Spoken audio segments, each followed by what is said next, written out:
Hello there.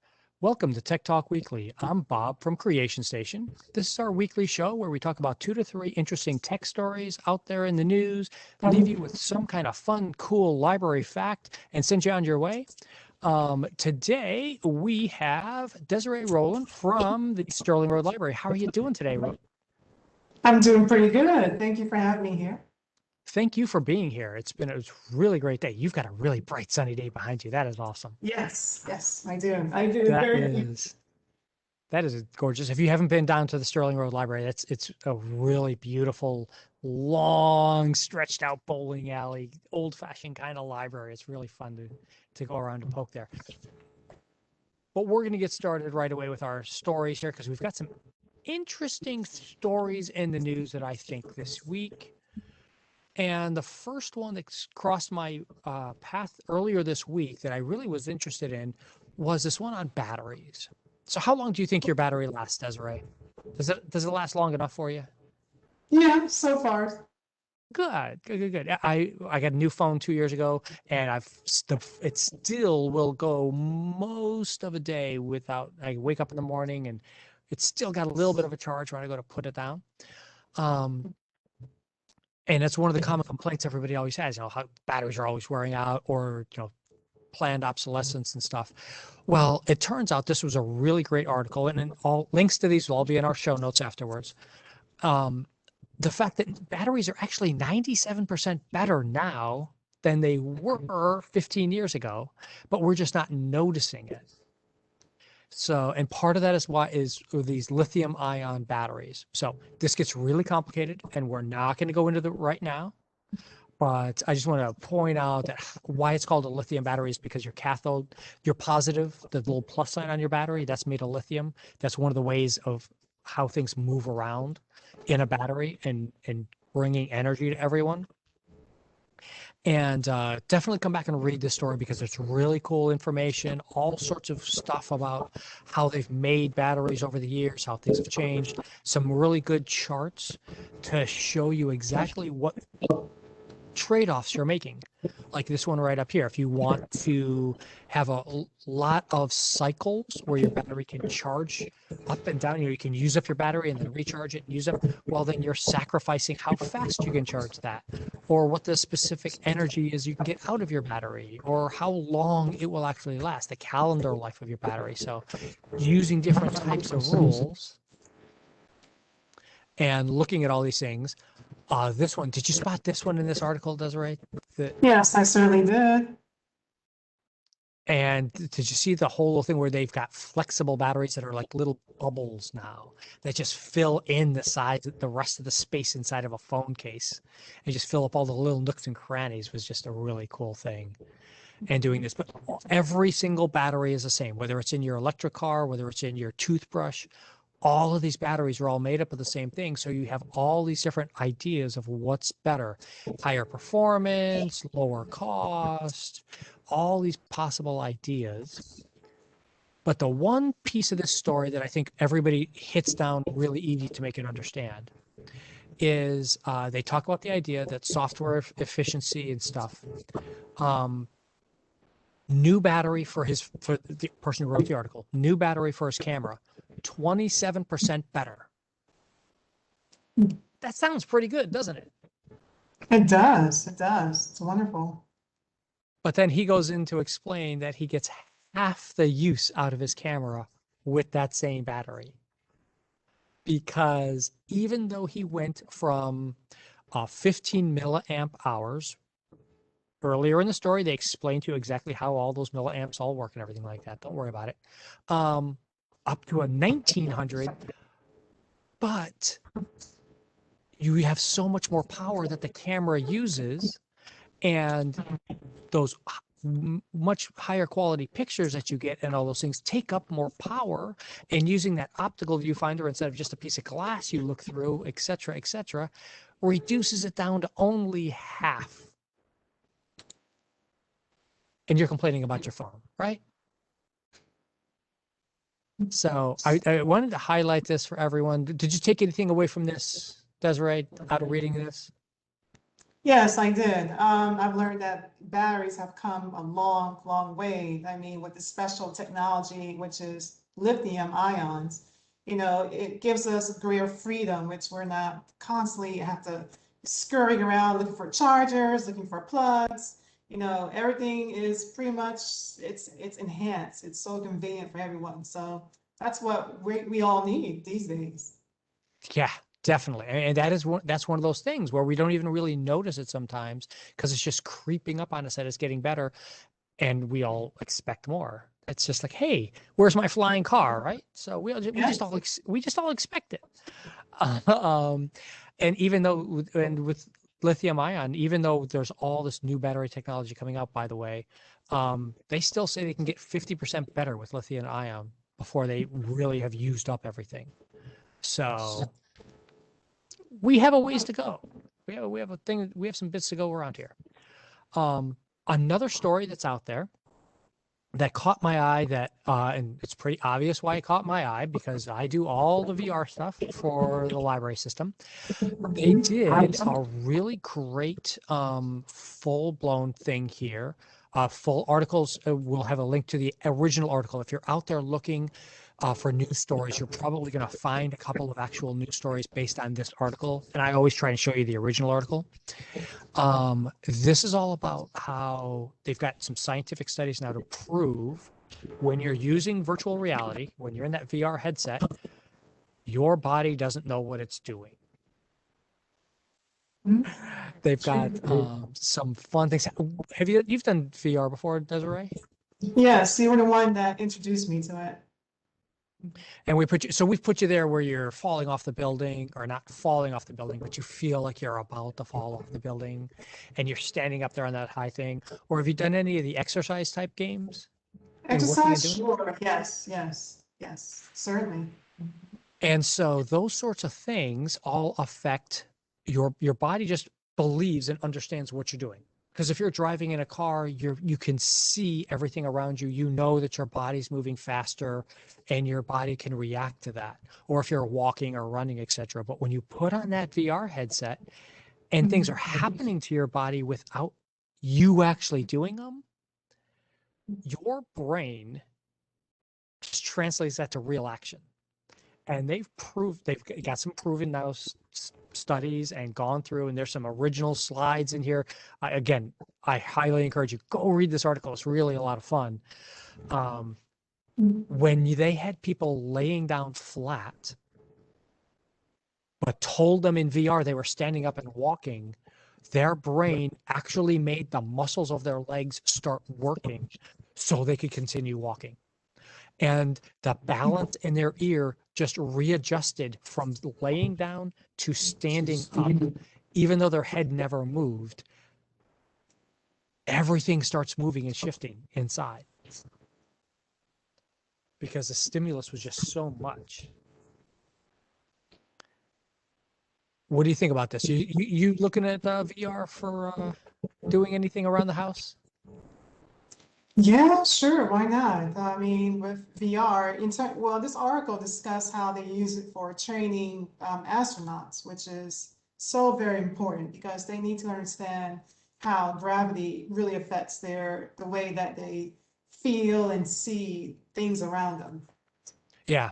And that's a really good point, especially for those long range NASA missions, going back to the moon, going to Mars, etc. You're going to be stuck inside a capsule. Let's face it. I mean, the size of a bus at the biggest. How much room do you have to move around in a bus? So it's going to be really interesting to see how all this works and all the various diameter, all the directions and all the various possibilities that you can do with a body. If you can just keep it in the body and just rotate them on a gravity bed, but now you can use VR to trick their bodies and trick their minds into thinking that they're actually experiencing and doing more things. I think it stands some pretty interesting ideas. And also with one of the things that the article just barely mentions, but using it for psychological testing, people who are afraid of heights. And you can put them where their body is locked to the ground. They know their body's not going to have any problems, but you can slowly ratchet them up so they feel like they're higher up in the air and give their body the real experience of being up high and still being safe. Yeah, I mean, this is, wonderful opportunities for training programs for anyone entering law enforcement, military, even intelligence. It's a lot of great opportunities to learn and grow from. Yeah, there's going to be some really fun, cool things here. And leading into interesting. I think we're going to have an interesting conversation about this one, Desiree. Really briefly, leading us into this, SpaceX managed to get 100 successful launches as of yesterday. So congratulations to them. They're only the second one. NASA still hasn't beat, but they're climbing up on catching up to NASA for successful. And by successful, we mean they've been able to launch and get their payload from the launch pad up into space without it exploding, without any problems. SpaceX has had issues trying to land rockets, but they haven't had a rocket actually blow up on the launch pad now for quite a while. They made it through 100 launches. And heck, even NASA couldn't make it that. It has only made it longer than 100 once on all the various launches that they've done. So they've had a couple of really long streaks, but just I wanted to throw that out there because the main story that I found today, the other day, who gets to be an astronaut? Desiree, are you an astronaut? Sure, why not? Well, that's kind of the point of this article, is that there's no official designation for being an astronaut. Anyone who wants to call themselves an astronaut can call themselves an astronaut. Absolutely. Anyone who, and now that doesn't mean did you actually go up into space? Did you go spend time there and doing it? Bill Nelson here, who is currently working, head of the space program, former senator, he has been up on the space station. He thinks, no, I'm not an astronaut because didn't do all the training. I didn't do all the stuff. But another guy, someone like let's see, Michael Lopez. He's a former astronaut. He believes he's an astronaut because he worked for NASA in doing that. But he's spending time training, and they don't consider. I mean, he's spending $55 million to get up to space, and his clients are spending $55 million for a seat. So he doesn't want them to not be called astronauts. But what do you think about that, Desiree? Do you think just paying for a seat, does that qualify you to be an astronaut? Well, it depends on the person. I think if you have that amount of money to do so, then why not? It's all up to how you see yourself, pretty much, in my opinion. And that's one of the comments that these people are making. And then there's the other side of things. People are saying, unless you make it up into actual outer space, you've got to breach that limit and get out of the gravity, then you're in outer space, or at least make it up to microgravity like the space station is. Yeah. Sure. So there's two people who have made it past that 100-kilometer mark. Those are the ones that people tend to think about as real astronauts, no matter what. As somebody said, one of the quotes in here that it doesn't matter whether you buy a ride or you're assigned to a ride until you actually strap into the rocket and reach 100 kilometers up, you're not an astronaut. So you've got real people, real astronauts who are in agreement with you. If you want to call yourself an astronaut, feel free. It doesn't matter whether you paid or whether you trained, just as long as you make it to actual outer space, that's all he's worried about.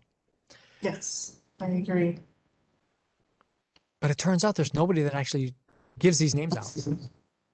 NASA doesn't. It was just a tradition back in the 60s that they did. And NASA gave these names out to people who weren't astronauts, to the original test pilots. So you're in good standing. NASA would agree with you that you're an astronaut if you want to call yourself an astronaut, especially if you can strap yourself into a rocket and take that ride for a bit. Would you do that? If you had the money, would you pay for it?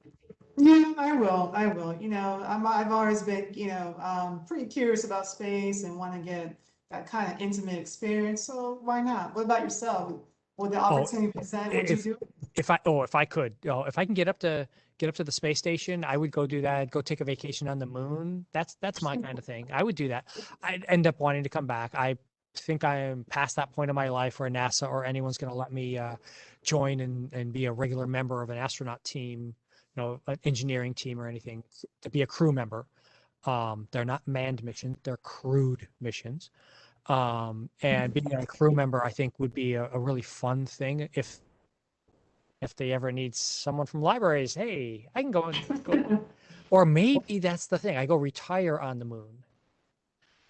Well, you never know where life takes you, so. Yeah, we got to do that. Just let your career wind and take a path and see what happens, right? I agree. Well, thank you so much, Miss Desiree, for being here. I want to point out one really cool library thing we've got coming up here is Juneteenth. Huge. It's getting a lot more recognition recently. But the libraries have every year have always done it. Our Northwest branch has had a Juneteenth celebration for decades. So it's been something that's always been fun. We have a lot of those programs coming up. June 12th is the next one, June 16th, June 16th, June 16th. We've got all sorts of them coming up from all different libraries around the system. So please come broward.org/library/events, and you can find all of these events out there. For that, you already missed one of them, May 20th. We started this, so come and do the rest of these. But tell us about what you got going on out there at Sterling Road, Desiree. What kind of cool library stuff do you have going on there? Okay, well, what's very popular with our patrons, especially families, is the launch pads. And these are educational games that kids can check out and learn anything about any type of topic, science, art, math, stuff to help them with their schoolwork. Very easy to use. It's like having a mini iPad or Kindle. That's what That's it is. excellent. And Yeah. yeah, great And resource.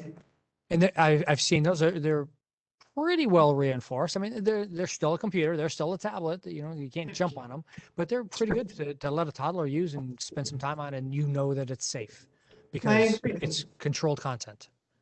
It's very controlled. And, we've had these for a long time, and so far, no one brings them back damaged or drinks spilled on it or That's anything. excellent. Yeah, it's pretty That's a durable. really good thing. Yeah. And you can still check those out. The libraries are all open. You can come in and check them out, or if you're not comfortable coming into a building yet, we still do curbside. So you can always just put something on hold like that, call up your local library and put them on. The launch pads are available at all the libraries. So you can get one and bring it right out to your car for you if you need to. That's Thank you right. so much, Miss Desiree, for being here with us this week. For that, Thank let you. me throw up our final slide here as our official go away thing. Alrighty. For Tech Talk Weekly, Creation Station at broward.org gets to us here. So if you want to highlight your favorite librarian or favorite library, or you have a cool story you want to see if we'll highlight for you during the week, email it to us and we'll try to get it on there. Thanks again, Miss Desiree, and we'll see everybody next week. Bye-bye.